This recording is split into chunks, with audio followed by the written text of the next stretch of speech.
Good day, everyone. My name is Kent Ivan M. Pedarios from Visayas State University, taking Bachelor of Secondary Education major in Filipino, and I am a first year student. So before we start this lesson, I would like to inform you that this video is for educational purposes only. So let me present my PowerPoint and wait for a while.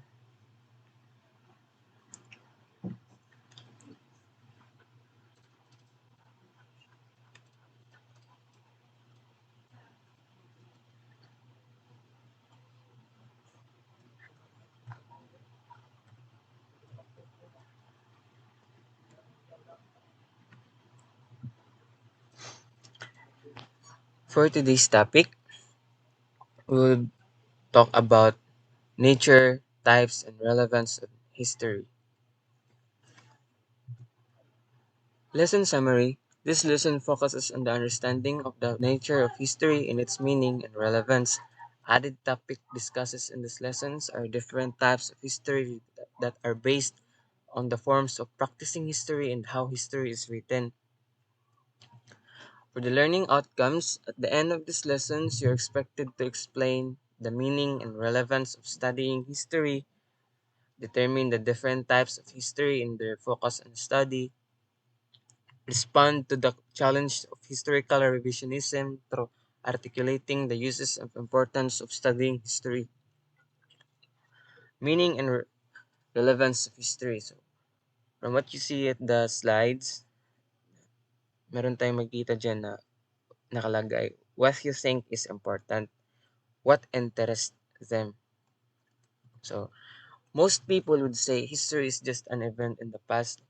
Karamihan ng tao, kapag tinatanong ano nga ba yung kasaysayan o what is history, kadalasan nating maririnig ay something happened in the past. When the truth is history is not just about talking about the events of the past. According to James Davidson and Mark Little, 1982, history is not what happened in the past. Rather, it is the act of selecting, analyzing, and writing about the past. To study history, one has to be critical and analyze if everything that was written, primary or secondary, if it is factual or not, and is not biased. So before we proceed to the next slide, uh, let me differentiate what is primary and secondary.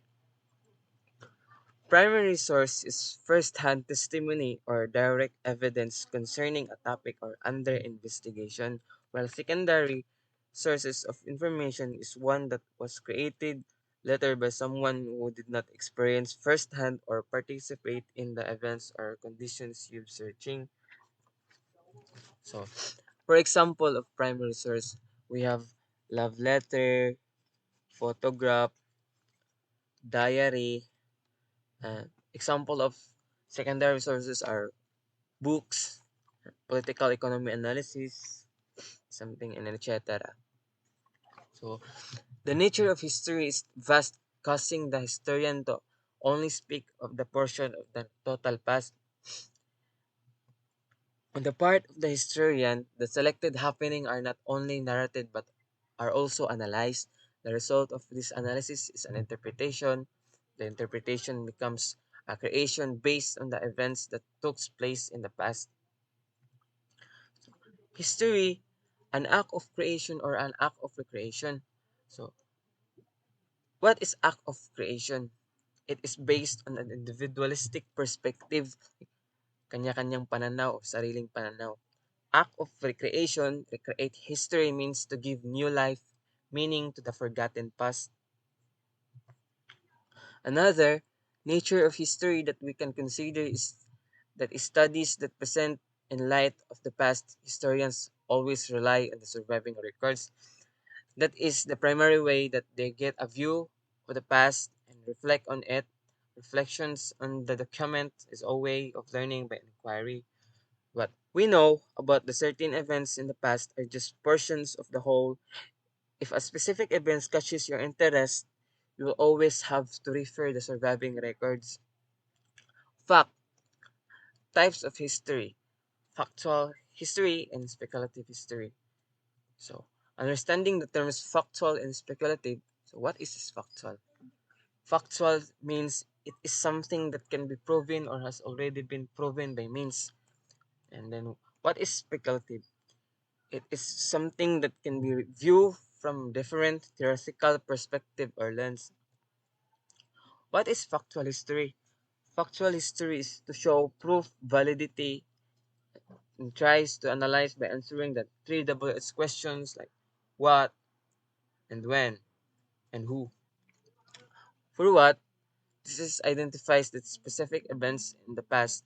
Who allows the historians to get another persons involved in the event. When stating and determining the time, date of particular historical event will add accuracy and reliability.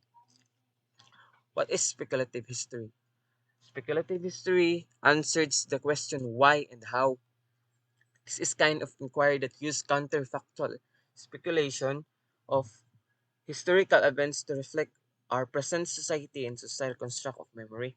Mostly, those who have background in history would always have question in mind about particular account. So let's move to another topic. Types of history according to Friedrich Nietzsche. Types of history according to Nietzsche, we have monumental history, antiquarian history, critical history. These three forms of practicing history which is advantageous to human life. So first, monumental history, recognizing the great works of men and women that Nietzsche called monumental history. This means that humans should not make an historical living. The way to make the experience of great life is to leave something for your memory will last forever. Wow. And monumental history, Nietzsche's classify heroes either Victorian or modern day heroes. Victorian heroes, men who leave behind great legacy, for example, Andres Bonifacio, Jose Rizal, Gregorio del Pilar, Antonio Luna, and many others.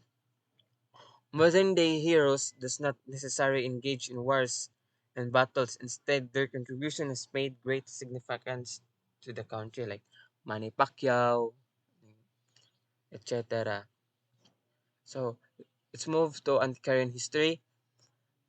It gives history reference to the past, like the saving of the old buildings, National Historical Commission of the Philippines, or NHCP. The purpose of antiquarian history is to preserve the past of current future administration. Critical history, the last type or way of practicing history is critical history. This type of history selects the best from the past to create, build better future. In this way, critical historians judge, interrogate, and ultimately condemns the past. It is where we try to look and analyze the stories told about the past and sift those events that are worthy of continuation in the present. So let's move to uses of history. The uses of history. History can be influential in shaping human affairs. Humanity revolves around history. It is only history that we get to know people and societies we have. History provides informed perspective about the world. History offers people an understanding of change, especially in getting an understanding of how society came to be. Each country, its history, through these histories, we are exposed to the different perspective in the world. From message bird's perspective, we begin to comprehend the factors that shape man's quest for the development process. So the uses of history, with the new approaches and strategies in studying history, students will develop their skill in assessing pieces of evidence. They will start to analyze and interpret one evidence from other to be able to reach better judgment. History provides a better understanding of present situation. Man should reflect on the events in the past to the better in the present and do his best in the future. So, conclusion. For the conclusion, we have concluded that history involves the study of individual interpretation or versions of the past that is unsettling. Indeed, history is not lifeless study of the past. This is not just about memorizing significant events in the past. Lastly, the methods of history are not especially complicated and confusing, but still doing history is not altogether easy. So that's the end.